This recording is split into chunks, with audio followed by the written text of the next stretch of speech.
Today marks 70 years since the courage of Rosa Parks in Montgomery taking a stand against segregation by refusing to stand on December 1st, 1955. Rosa Parks refused to give up her seat on a public bus to a white man, which was the policy back in that time, and she was arrested. It sparked the Montgomery bus boycotts, which helped galvanize the civil rights movement. Alabama Congresswoman Terry Sewell is pushing to make today a federal holiday. Each year, Rosa Parks Day will serve as a reminder of the power of ordinary Americans to achieve extraordinary social change. And each year, Americans, young and old, can draw inspiration from her legacy.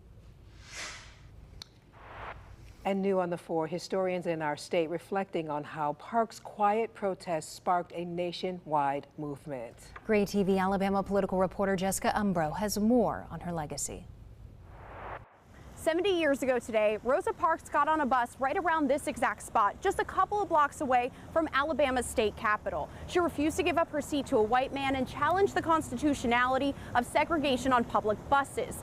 The protests that followed and her legacy continue to be celebrated all these years later. At the Rosa Parks Museum, Director of Museum Operations Donna Beisel says Rosa Parks' activism started early in her life and continued well beyond the bus boycott. It's that lifelong legacy that they're trying to spread. It was obviously the event that thrust her into the spotlight, but she had been active for about 2 decades before her arrest and continued for about 5 decades after. And Rosa Parks was not the first person arrested for defying segregation laws, but her arrest sparked the decision among Black Montgomery residents to boycott the bus system, a decision that was made in the basement of a building at the then Alabama State College, now Alabama State University in Montgomery. An archivist, Dr. Howard Robinson, said the bus boycott signified people wanting to broaden the previous year's ruling of Brown versus Board of Education that separate but equal facilities are not constitutional.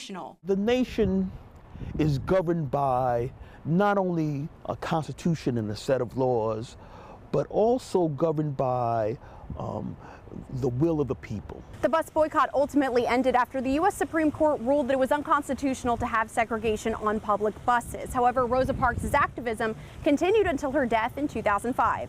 In Montgomery, Jessica Umbro, WBRC 6 News on your side. There are events happening throughout the evening and week in Montgomery to mark the anniversary of the start of the